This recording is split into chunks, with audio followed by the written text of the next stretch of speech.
सभी को हर हर महादेव, श्री शिवाय नमस्तुभ्यम। नमस्कार दोस्तों, स्वागत है आपका हमारे इस YouTube चैनल सत्य सनातन ज्ञान में। कार्तिक माह में आइए जानते हैं कि क्या करना चाहिए और क्या नहीं करना चाहिए। कार्तिक का महीना चल रहा है जो भगवान विष्णु को काफी प्रिय माना जाता है। कार्तिक महीने में कुछ कामों को करना शुभ तो कुछ कामों को अशुभ माना जाता है। कार्तिक माह में क्या करें और क्या नहीं करें। कार्तिक महीने के दौरान सूर्य उपासना विशेष फलदायी मानी जाती है। भगवान सूर्य को रोजाना अर्घ्य दें।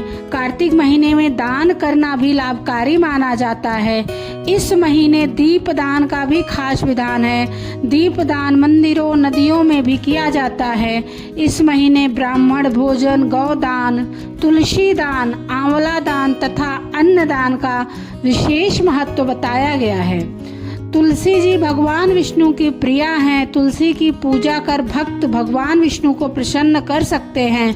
इसलिए श्रद्धालु विशेष रूप से तुलसी की आराधना करते हैं।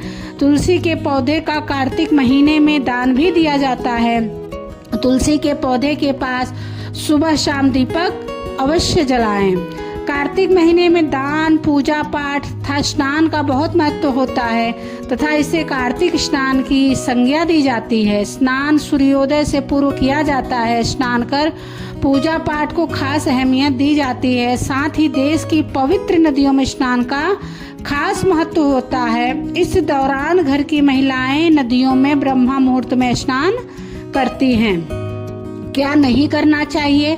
धार्मिक मान्यता है कि कार्तिक माह में शरीर पर तेल लगाने से बचना चाहिए, लेकिन नरक चतुर्दशी कार्तिक कृष्ण चतुर्दशी पर तेल लगाना शुभ माना जाता है। इसलिए कोशिश करें कि इस माह में तेल ना लगाएं।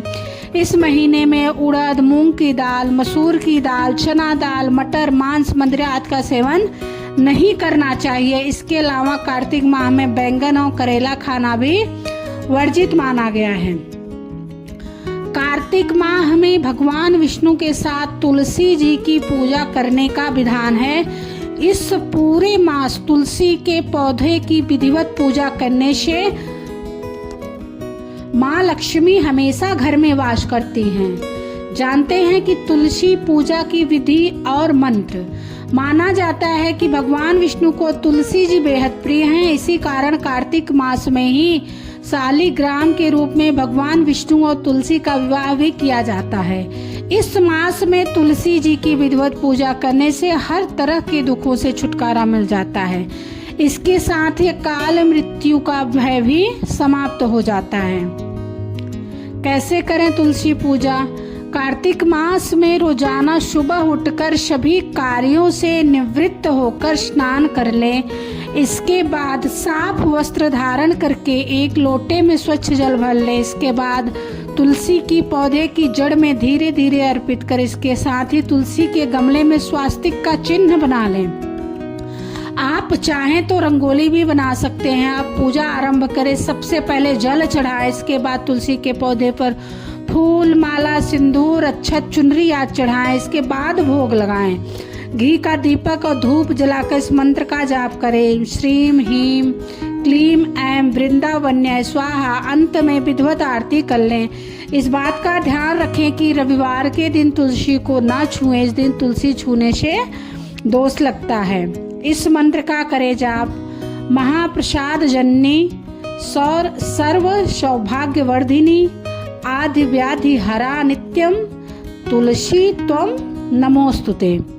तुलसी माता की पूजा के दौरान किनका भोग लगाना चाहिए। तुलसी माता की पूजा के बाद उन्हें दूध का भोग लगाना चाहिए। तुलसी का पौधा धन की देवी लक्ष्मी का स्वरूप माना जाता है और देवी लक्ष्मी को दूध प्रिय होता है। भोग के लिए कच्चे दूध का उपयोग करना चाहिए। तुलसी माता को पूजा में शुद्ध घी में तैयार मिठाई का भोग लगाना चाहिए। मान्यता है कि मिठाई का भोग लगाने से तुलसी माता प्रसन्न होती हैं और जीवन में सुख समृद्धि का मिठास प्रदान करती हैं। आंवला और बादाम। सेहत के लिए अत्यंत गुणकारी फल आंवला माता तुलसी को अत्यंत प्रिय है। भोग में आंवला चढ़ाकर आप माता तुलसी को प्रसन्न कर सकते हैं। ऐसी मान्यता है कि नारियल और बादाम के भोग से भी माता तुलसी प्रसन्न हो जाती हैं और बिगड़े काम बना देती हैं। माता तुलसी की पूजा में श्रृंगार की वस्तुएं जैसे चूड़ी, बिंदी, सिंदूर, चुनरी चढ़ानी चाहिए। श्रृंगार की वस्तुएं माता तुलसी को अत्यंत प्रिय हैं। तुलसी माता को दीपक कब लगाएं?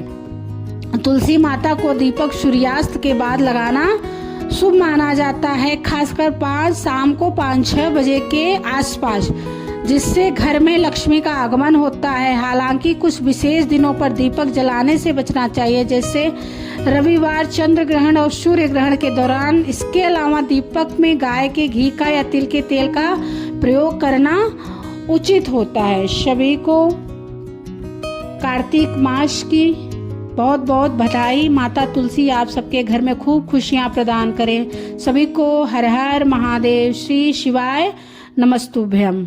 जय भोलेनाथ।